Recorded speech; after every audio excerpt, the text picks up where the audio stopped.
السلام عليكم ورحمة الله وبركاته. أهلا بيكم معايا في فيديو جديد من فيديو النهاردة إن شاء الله. احنا لسه مستمرين مع بعض في سلسلة الطواقي والبندانات. شرحنا مع بعض الطاقية دي في فيديو سابق، والنهاردة إن شاء الله هنشرح مع بعض طاقية بس سهلة جدا وبسيطة للمبتدئات. حبيته طبعا ان احنا نشتغل مع بعض وجالي طلبات كتير جدا، يا رندا من فضلك ممكن تشتغلي معانا طاقية بسيطة للمبتدئات تكون سهلة كده علينا وما فيهاش اي تعقيد، وفيها مجموعة من الألوان. عيوني طبعا انتوا عارفين ان انا كل طلباتكم على راسي من فوق ومن عيوني. هنشتغل مع بعض النهاردة بخيط صوف متوسط السمك مع إبرة رقم 3.5 ملم. سمك الخيط حجم الإبرة المتوفر عندك تقدري تشتغلي بيه. لو هتعمليها لبيبي صغير يعني حديث الولادة تقدري تشتغلي ببواقي الخيوط، لأن هي حجمها بيكون صغير جدا مش هياخد منك مجموعة كبيرة من الخيوط. الطاقية اللي احنا شغلناها مع بعض زي ما احنا شايفين في فيديو قبل كده، دي فيها شوية افكار لكن بصراحة مميزة جدا وجميلة وفيها تداخل كبير في الالوان، وان شاء الله هتشوفوا بردك مجموعة كبيرة من الايس كابات والطواقي والبندانات ان شاء الله نشغلها مع بعض في الفترة اللي جاية. اول حاجة نبتدي نقول بسم الله الرحمن الرحيم. الايس كاب دوت كان بيبتدي من تحت لفوق، لكن الايس كاب اللي هنعمله مع بعض النهاردة هيبتدي من فوق لتحت، يعني نبتدي نعمل دائرة سحرية ونشتغل قرص دائري ونعمل التزايد بتاعنا لغاية ما نوصل للحجم اللي احنا محتاجينه، وبعد كده بنبتدي نشتغل بشكل طبيعي على الطاقية كلها. هنقول بسم الله الرحمن الرحيم. اول حاجة طبعا ببتدي اعملها ان انا بجيب الخيط بتاعي على 2 من الاصابع، هبتدي الف الخيط للخلف بالشكل ده واجي تاني للامام. ما بجيبش الخيط بقى جنب بعضه، لا بجيبه عكس بعضه بشكل حرف الاكس وارجع تاني الف للخلف زي ما احنا شايفين. هلف ايدي الناحية التانية. اتكون عندي هنا في خلف اصابعي عندي حلقتين، حلقة اولى وحلقة تانية. بدخل بالابرة بتاعتي تحت الحلقة الاولى واقوم فوق الحلقة التانية اسحبها تاني من تحت الاولى، الف ايدي للاتجاه التاني، وبعد كده ابتدي واحدة واحدة اطلع الخيط من على ايديا واتأكد ان طرفين الخيط داخلين داخل الدائرة السحرية زي ما احنا شايفين اهو. طرفين دول داخلين داخل الدائرة السحرية. طرف الخيط الغير متصل بالبكرة انا بحافظ عليه لان هو هيقفل لي الدائرة السحرية في النهاية، اما طرف الخيط المتصل بالبكرة برفعه على ايدي وببتدي اشتغل. الدائرة السحرية كده لسه ما تنفعش ان احنا او ما تسمحليش ان انا اشتغل بداخلها. طيب امتى اشتغل بداخلها؟ لما اقفلها. طيب بقفلها ازاي؟ يكون كده متكون عندي على الابره حلقه، بلف الخيط وبخرج منها كده عملت سلسله. السلسله دي بتقوم معايا بدورين. الدور الاول هي قفلت لي خلاص الدائره السحريه زي ما احنا شايفين واقدر اشتغل جواها، والدور التاني ان هي بتكون جزء من ارتفاع الغرزه الاولى للسطر اللي انا هشتغل فيه، او بنعتبرها سلسله كمسند للشغل اللي انا هشتغله. طيب هنرتفع 1 2 سلسلة على السلسلة اللي احنا اشتغلناها، كده بقى معايا 3 سلاسل. 3 سلاسل ارتفاع غرزة العمود بلفة. وتقدري في الايس كاب دوت او في الطاقية دي تشتغلي بغرزة الحشو او غرزة النصف عمود او غرزة العمود بلفة، وهم طبعا موجودين عندنا على القناة اللي يحب يراجعهم. احنا طبعا هنشتغل في بداية السطر. عندي هنا مجموعة من الغرز، عدد الغرز بالنسبة طبعا لتكوين الدائرة بتفضلي تشتغلي مجموعة من الغرز لغاية ما تحسي ان الدائرة بتاعتك قفلت، يعني ملهاش مقياس محدد. كده معانا على الابرة 3 حلقات والثلاث سلاسل والحلقة الاساسية اللي عندي على الابرة. هبتدي بقى اشتغل بغرزة العمود بلفة. ازاي بشتغل عمود؟ بيكون عندي على الابرة حلقة، بلف الخيط بيكونوا حلقتين ولفيت لفة واحدة لانه عمود بلفة واحدة جاية من اسمه. هدخل داخل الدائرة السحرية بتاعتي، اسحب الخيط والفه واخرج تاني. بسحب الخيط لفوق كده شوية بس عشان اقدر اوصل لطول الغرزة المناسب. كده اتكون عندي على الابرة 3 حلقات، بلف الخيط وبخرج من حلقتين، اتبقى معايا حلقتين هلف الخيط تاني واخرج من الحلقتين دول. كده كونت تاني عمود بلفة، لكن تاني عمود بلفة بيكون بشكل طبيعي، اول عمود بيكون مجرد سلاسل. تاني بكرر، عندي حلقة لفيت الخيط لفة واحدة على الابرة بقى معايا حلقتين. هدخل نفس الفراغ اسحب الخيط واخرج، اشد الخيط لغايه شويه كده لغايه فوق كده يعني لغايه نص الغرزه. بقى معايا على الابره 3 حلقات، هلف الخيط واخرج من حلقتين، اتبقوا حلقتين هلف الخيط واخرج من حلقتين. تاني بكرر لرابع عمود بلفه موجود عندي، وبقول 4 ليه؟ لان اول 3 سلاسل هم اول عمود. عندي على الابره حلقه، بلف الخيط بيكونوا حلقتين، هدخل فراغي اسحب الخيط واخرج، اسحب شويه كده لغايه فوق حوالي نص الغرزه. اتبقى على الابره عندي 3 حلقات، هلف الخيط واخرج من حلقتين، 1 2 اتبقوا 2 هلف الخيط واخرج من حلقتين، وبفضل اشتغل بغرزه العمود بلفه كده 1 2 3 4 5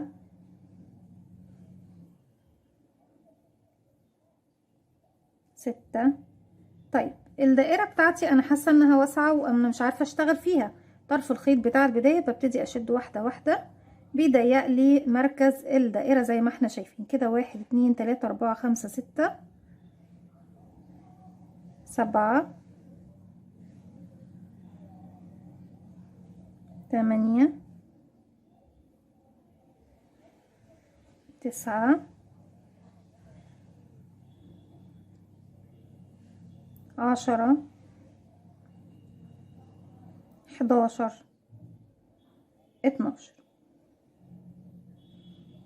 كده. بعد ما خلصت 12 غرزة عمود بلفة، هاجي بقى خيط البداية دوت ببتدي اشده اسحبه بالشكل ده. لو لقيت ان الدائرة بتاعتي لسه ما قفلتش كنت هزود غرز تاني، لكن طبعا زي ما احنا شايفين بالشكل ده اهو ان الدائرة بتاعتنا كده خلاص وصلت لي يعني القفل بتاعها. انا كده مش محتاجة خلاص اشتغل في المكان ده غرز. هروح لتالت سلسلة ارتفاع. عندي هنا 1 2 3 بدخل وبحط معايا كمان خيط البداية، بس قبل ما احطه واضيفه معايا بشد الخيط كويس عشان اقفل مركز الدائرة، واسحب الخيط من تحتهم ومن تحت الحلقة موجودة عندي على الابرة. طيب كده انا عملت اول سطر او اول جزء في القرص بتاعي اللي انا بعمله للايس كاب.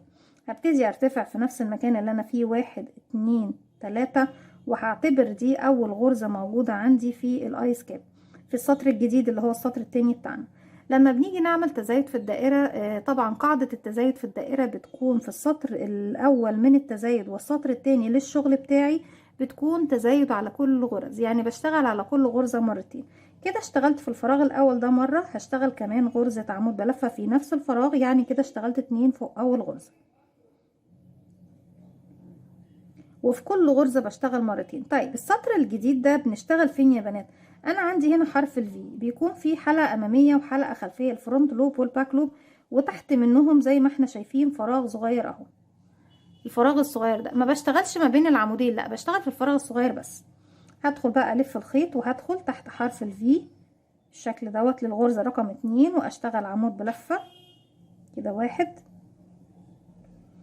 وتاني في نفس الفراغ بلف الخيط على الابرة وبدخل في نفس الفراغ هو اشتغل كمان عمود بلفة تاني 2، وفي كل غرزة بدخل اشتغل غرزتين فوقيها، لان طبعا قاعدة التزايد عندنا في الدائرة بتنص على اننا نشتغل في تاني سطر من القرص اللي احنا بنعمله، او في قاعدة التزايد بيكون اول سطر بنعمل فيه تزايد بنشتغل فيه كل الغرز غرزتين.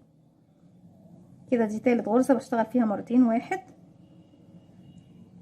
تاني في نفس الفراغ 2، وهكذا فوق كل غرزة هدخل واشتغل غرزتين كده 1 2 3، والتلاتة طبعا بيكونوا لي 6 غرز لان احنا بنشتغل فوق كل غرزة مرتين. بكمل السطر بتاعي بنفس الطريقة، هكمل وارجع لكم. رجعت لكم تاني وكده خلصت اخر غرزة معايا، اشتغلت فوقيها مرتين، بروح لتالت سلسلة ارتفاع 1 2 رقم 3 بدخل فيها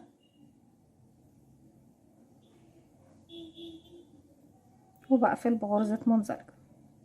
طيب لسه مستمرة، طبعا محتاجة ان انا اكبر القرص بتاعي اكبر من كده، وكده طبعا ما ينفعش مقاس اي طاقية ولا حتى بيبي حديث الولادة، فلازم نعمل تزايد. طيب قاعدة التزايد في الدائرة بتقول ان احنا بنشتغل في السطر التاني من التزايد اللي هو بيكون تالت سطر عندي في الشغل بشكل طبيعي.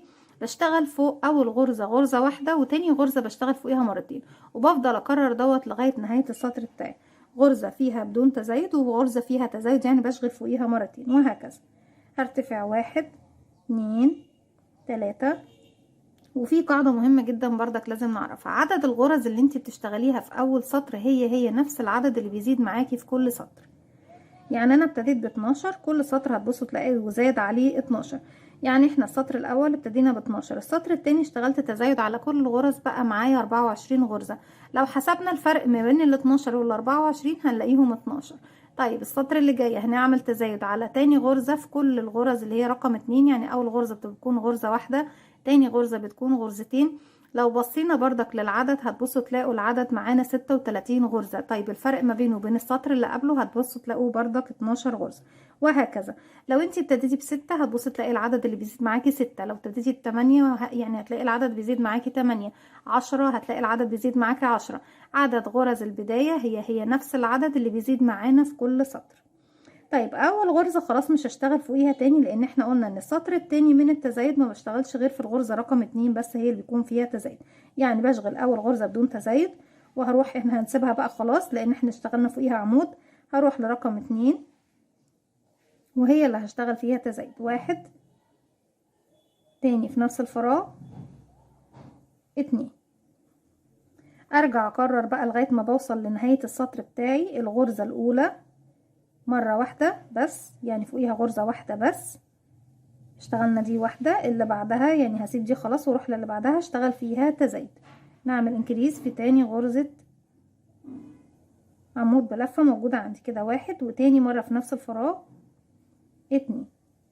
ارجع اكرر غرزة بدون تزايد يعني فوقيها مرة واحدة بس 1، واللي بعدها يعني انا اشتغلت هنا هروح بقى للي هنا دي اشتغل في رقم 2 مرتين 1 2، وهكذا بكمل بنفس الطريقة بتاعتي لغاية ما بوصل لنهاية السطر بتاعي. غرزة بدون تزايد وغرزة فيها تزايد يعني بشغل فوقيها مرتين. بكمل السطر بتاعي بنفس الطريقة وبعد كده ارجع لكم. رجعت لكم تاني وبالشكل ده خلاص خلصت السطر بتاعي. وعاوزه اقول لكم على معلومه مهمه جدا، السطر اللي بنعمل فيه تزايد لازم اخر غرزه عندي يكون فيها عدد زوجي من الغرز، يعني بتنتهي بغرزتين. لو بصيتي لقيتي السطر عندك انتهى بغرزه واحده يعني العدد معاكي مش مظبوط، ترجعي تعيدي تاني تشوفي حساب العدد معاكي وتشوفي اشتغلتي في كل غرزه قد ايه علشان توصلي لمكان الخطأ وتقدري توصلي للرقم الصحيح معاكي، لانك تنتهي بعدد زوجي من الغرز. طيب هنا بقى عندنا يعني انا اشتغلت العمود الاخير، لما بحب اغير اللون برجع تاني في اخر حلقتين ما بسحبهمش بقى بنفس اللون، وببتدي اجيب الخيط الجديد بتاعي الف حلقة على الهواء وهدخل داخل الحلقة اسحب منها الخيط واقفلها عقدة بتاعي. هسحب الحلقة باللون الجديد من الحلقتين الموجودين عندي على الابرة. ده بالنسبة لطريقة تغيير الخيط او اللون الجديد بالنسبة لغرزة العمود بلفة في نهاية الشغل. احنا ممكن نسحبه بعد ما نخلص الغرزة بتاعتنا خالص، بعد ما نمشي بغرزة منزلقة لثالث سلسلة ارتفاع. بعد كده ابتدي اسحب الخيط الجديد بتاعي، بس الطريقة دي بحس ان هي ناعمة وجميلة وابسط واسهل من الطريقة التانية، بتكون انضف كمان في الشغل. في ثالث سلسلة ارتفاع بدخل وبشتغل غرزة منزلقة. دايما بخلي معايا اطراف الخيوط بحيث ان انا اخفيها معايا يكون شغلي شكله نظيف وجميل كده زي ما احنا شايفين. خلاص خلصنا الغرزة الاخيرة واضفنا اللون الجديد بتاعنا. لو انا مستمرة ولسه بعمل تزايد، التزايد في القاعدة طبعا بتاعة الدائرة بيكون في السطر اللي جاي في الغرزة رقم كام. دايما تبعدي غرزة عن اللي انت كنت بتشتغلي فيها تزايد. يعني السطر اللي فات ده انا كنت بشتغل التزايد بتاعي في الغرزة رقم كام؟ في رقم 2. يبقى السطر دوت الجديد في الغرزة رقم كام التزايد؟ هيكون في رقم 3 لانها ابعد من رقم 2 بواحدة. السطر اللي بعده هيكون التزايد عندي في الغرزة رقم 4. السطر اللي بعده هتكون في رقم 5 وهكذا 6 7 8 لغاية ما بوصل لحجم القرص اللي انا محتاجة اعمل بيه الايس كاب بتاعي. طيب حجم القرص ده بنحدده على اساس ايه؟ على اساس قطر الدائره. يعني ايه قطر الدائره؟ يعني المكان المقاس اللي انا بوقف عنده التزايد بتاعي. وهتلاقوه موجود عندكم شرح قطر الدائره ومقاسات الطواقي كامله في فيديو جدول مقاسات الطواقي، وكمان شرح المعادله الخاصه بقطر الدائره وازاي نقدر نطلعها. زي ما احنا شايفين انا هكتفي بالتزايد، مش هعمل تزايد تاني اكتر من كده. وزي ما قلت لكم لو هعمل تزايد تاني هشتغل اول غرزة بدون تزايد وتاني غرزة بدون تزايد ورقم 3، لان هي طبعا بتكون الاخيرة من التزايد اللي تحت بشتغل فيها تزايد، يعني بشتغل فيها مرتين وارجع اكرر غرزتين بدون تزايد والتالتة فيها تزايد وهكذا لغايه ما بوصل لنهايه السطر. والسطر اللي بعده لو بتعملي لسه تزايد بتشتغلي 3 غرز بدون تزايد، يعني كل غرزه فوقيها غرزه واحده بس واللي بعدها هي اللي بيكون فيها التزايد وهكذا طبعا لغايه ما بوصل الى نهايه السطر بتاعي. طيب تعالوا نعمل كمان السطر ده فيه تزايد نشوف هنشتغل مع بعض ازاي. انا كنت هوقف تزايد بس لا نكمل مع بعض السطر ده فيه تزايد علشان تكون اوضح بالنسبه لكم. 1 2 3 سلسله وبعتبر نفسي اشتغلت خلاص على اول غرزة عمود بلف عندي. غرزة عمود يعني مش هشتغل فوقيها تاني لان احنا قلنا اول غرزة بدون تزايد. تاني غرزة اللي هي اول واحدة من التزايد اللي تحت بشتغل فيها مرة واحدة بردك لاني محتاجة ابعد عن المكان اللي كنت بعمل فيه تزايد في السطر اللي قبله. واحنا قلنا عشان نبعد غرزة يعني نبعد رقم يبقى احنا هنا هنشتغل في رقم 3. بشتغل فوق رقم 2 غرزة رقم 3 هي اللي هيكون فيها تزايد وهتبص تلاقوا هي اخر واحدة من المكان اللي كان فيه تزايد تحت، دي اللي بشتغل فيها التزايد. دايما اخر غرزة من التزايد اللي تحت هي اللي بشغل فوقيها التزايد اللي بتكون بعد المكان اللي انا اشتغلت فيه في السطر اللي فات التزايد بتاعي. بقى كده 1 وارجع تاني في نفس الفراغ 2. يبقى القاعدة بتاعتي في السطر ده بشتغل ايه؟ اول غرزة بدون تزايد، يعني فوقيها غرزة واحدة بس كده، 1 فوقيها واحدة، رقم 2 فوقيها واحدة، رقم 3 وهي اخر واحدة من الاتنين اللي فيهم تزايد عندي تحت هي اللي بيكون فيها تزايد، يعني بشتغل فوقيها مرتين، 1 تاني في نفس الفراغ 2. وبكرر السطر بتاعي كله اني بشتغل غرزتين بدون تزايد، ورقم 3 هي اللي فيها التزايد. طيب تعالوا بقى نشوف لو احنا بنعمل تزايد في السطر اللي جاي. نعتبر ان احنا خلصنا السطر بتاعنا وقفلنا بمنزلقة في ثالث سلسلة ارتفاع هنا اهو. هرتفع 3 سلاسل فوق اول غرزة، وتاني غرزة بشتغل فوقيها غرزة عادية، او تالت غرزة هلاقيها اول واحدة من التزايد اللي احنا عملناه في السطر ده زي ما احنا شايفين، بشتغل فوقيها غرزة. اخر غرزة من التزايد هي اللي بشتغل فيها مرتين. يعني بشتغل فين في السطر ده في اللي جاي دوت التزايد بتاعي اهو. بصوا يا بنات، عندي اول واحدة هتكون بدون تزايد، تاني واحدة بدون تزايد، تالت واحدة اللي هي اول واحدة من التزايد اللي تحت بردك بدون تزايد، رقم 4 والاخيرة اهي هنلاقيها هي اخر واحدة من التزايد اللي كان عندي تحت اللي بيكون لي شكل السبعة دي. اخر ضلع من السبعة هي اللي بشغل فيها التزايد بتاعي من فوق. وهكذا في كل سطر بكرر نفس المسألة، اني ببعد غرزة عن الغرزة اللي انا كنت بشتغل فيها التزايد بتاعي. هكمل بقى السطر بتاعي زي ما احنا ماشيين، غرزتين بدون تزايد وتالت واحدة بشغل فيها مرتين، وبعد كده ارجع لكم نكمل مع بعض. رجعت لكم تاني، واخر الثلاث غرز نشتغلهم مع بعض. اول غرزة بدون تزايد فوقيها غرزة واحدة بس، تاني غرزة بدون تزايد فوقيها غرزة واحدة بس، تالت غرزة والاخيرة هنبص نلاقي ان احنا لازم يكون عندنا فيها تزايد، يعني بشتغل فوقيها مرتين كده من غير ما اعد وافضل اعد 1 2 3 وهكذا طبعا لغايه ما اوصل للعدد اللي انا واقفه عنده بدون ما اعد. لو لقيت اخر غرزه عندي ختمت بغرزه زوجيه بعدد زوجي من الغرز، بفهم ان طريقه التزايد بتاعتي صحيحه وان انا اشتغلت بشكل صحيح في كل الغرز. طيب انا القرص عندي هنا خلاص وصل ل10.5 سنتي. يعني احنا المفروض ان احنا لمقاس البيبي اللي هو طبعا من يوم ل3 شهور بنحتاج 11 سنتي عشان نوقف التزايد. يبقى احنا كده هكتفي بهذا القدر، فمش هزود تاني، لان انا لو زودت بنفس الغرزة هيكون عندي سنتي من هنا وسنتي من هنا، العدد معايا هيزيد اكتر، يعني هيكون حوالي 13 سنتي، وانا مش محتاجة اكتر من ال10 او ال10.5 سنتي لغاية ما اوصل لل11 بس. حتى لو لقيتها وصلت لل10 هكتفي بردك بالتزايد بتاعي وهوقف التزايد لغاية كده. طيب يعني ايه ان انا بوقف التزايد بتاعي؟ يعني ما بعملش تزايد تاني، بشتغل بقى على كل غرزة واحدة بس بدون اي تزايد لغاية ما بوصل لطول الايس كاب اللي انا محتاجاه. 1 2 تالت سلسلة ارتفاع بقفل بغرزة منزلقة، وهبتدي بقى خلاص اشتغل بشكل طبيعي عشان اخلي الايس كاب او الطاقية تتقوس معايا وتديني شكل الطاقية الطبيعي. اشتغل غرزة واحدة فوق كل غرزة لغاية ما اوصل لطول الايس كاب. 1 2 3 سلسلة، وبعتبر نفسي اشتغلت فوق اول فراغ، وهروح لتاني فراغ اللي هي غرزة رقم 2 واشتغل فوقيها غرزة واحدة، وكل الغرز هيكون فوقيها غرزة واحدة بس كده. 1 2 3 4 5 وهكذا بقى بكمل فوق كل غرزة واحدة بس لغاية ما بوصل الى نهاية الدوران بتاعي او نهاية السطر بتاعي. هكمل وارجع لكم. رجعت لكم تاني، وفي نهاية السطر بتاعي زي ما احنا شايفين خلاص احنا بنشتغل غرزة فوق كل غرزة. بعد ما اشتغلت اخر غرزة في ثالث سلسلة ارتفاع وبدخل وبقفل بغرزة منزلق، وكل السطور اللي جاية معايا بعد كده ببتدي اشتغل غرزة فوق كل غرزة واحدة بس. هرتفع 1 2 3 سلسلة، وكده اشتغلنا فوق اول فراغ. هروح لتاني فراغ وادخل اشتغل غرزة واحدة وغرزة فوق كل غرزة لغاية ما اوصل طبعا للارتفاع اللي انا محتاجاه. بس هسيب اخر يعني اخر مثلا سطرين او سطر هشتغلهم بغرزة الحشو، بحيث ان يكون الاطار الاخير بتاعي بغرزة الحشو. بشتغل بنفس الطريقة زي ما احنا شايفين. السطر دوت هيكون بنفس اللون اللي معايا، وبعد كده السطر اللي جاي هرجع لكم نغير اللون مع بعض، لان كل 3 سطور بشتغلهم بلون واحد لغاية ما بوصل الى نهاية الايس كاب ونهاية الالوان اللي معايا. هكمل السطر بتاعي غرزة فوق كل غرزة وغرزة واحدة بس يا بنات، ما بنعملش تزايد خلاص لغاية ما اوصل لنهاية السطر وارجع لكم. رجعت لكم تاني، وفي اخر غرزة مع بعض نشتغلها علشان نبتدي نغير اللون الجديد بتاعنا. هلف الخيط على الابرة كده، معايا حلقة بلف الخيط بيكونوا حلقتين. هدخل فراغي بشتغل فيه، اسحب الخيط واخرج، هسحب الخيط لفوق شوية، معايا كده 3 حلقات على الابرة. هلف الخيط واخرج من حلقتين، اتبقوا حلقتين. هسيب بقى الخيط اللي انا مش بشتغل بيه وهسحب الخيط الجديد. هجيب اللون الجديد بسيب منه مسافة وبلفه حلقة على الهواء وبدخل فيها اقفلها عقدة بداية، الف الخيط واسحبه من الحلقة دي، طرف الخيط بشده بقى في عقدة البداية، بسحب الحلقة الجديدة من الحلقتين الباقيين عندي على الابرة، يعني ما بسحبش بنفس اللون اللي انا كنت شغالة بيه. بعد كده هجيب معايا اطراف الخيوط واروح لتالت سلسلة ارتفاع 1 2 رقم 3 بدخل فيها،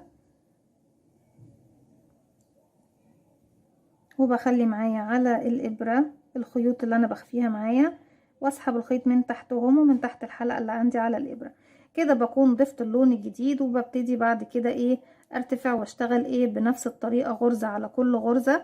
الخيط اللي هو طبعا بنخفيه معانا بسحبه معايا في ظهر حرف الفي اللي هو طبعا الضلعين الامامي والخلفي زي ما احنا شايفين.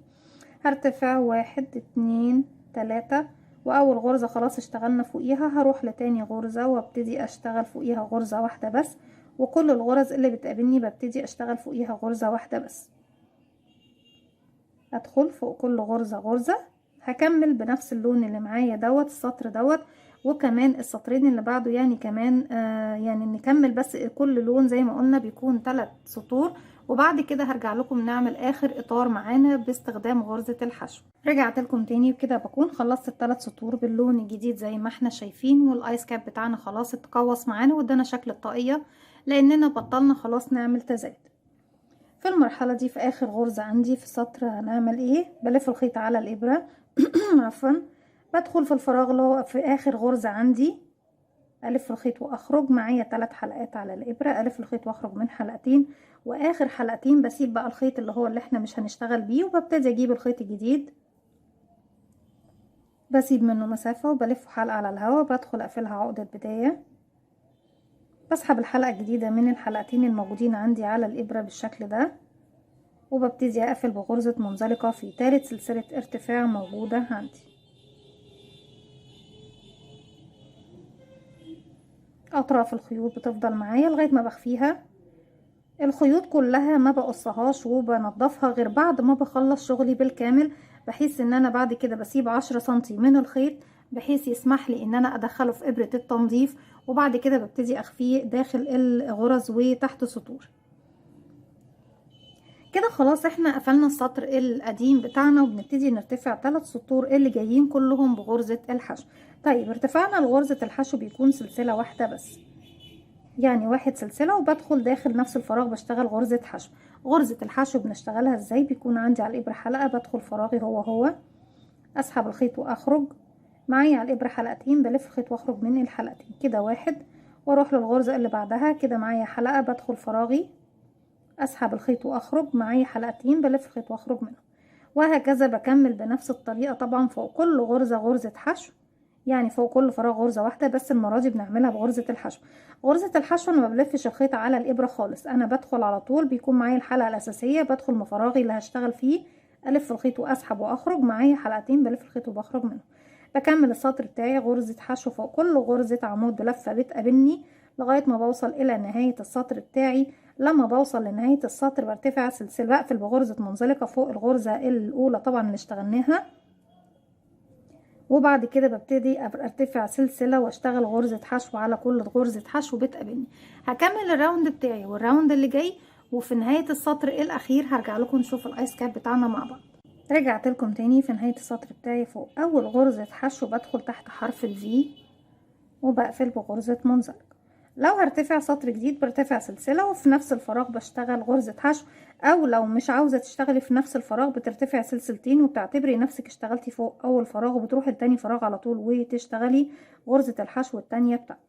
بالشكل ده بسيب مسافة 10 سنتي وببتدي اسحب الخيط من على الابرة وبقص الخيط بتاعي وببتدي انضفه، وان شاء الله في فيديو جديد هنعمل مع بعض طريقة تنظيف الشغل الكروشيه مع بعض سواء للبطاطين او للطواي او لاي حاجة طبعا بنشغلها بالكروشيه.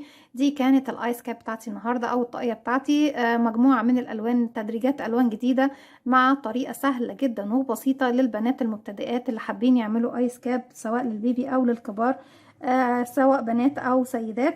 اتمنى ان الفكره بتاعتي النهارده تنول اعجابكم وتكون سهله وبسيطه عليكم. ما تنسوش لو عجبكم الفيديو تعملوا لي لايك وشير وسبسكرايب، واستنوني في فيديو جديد من وي.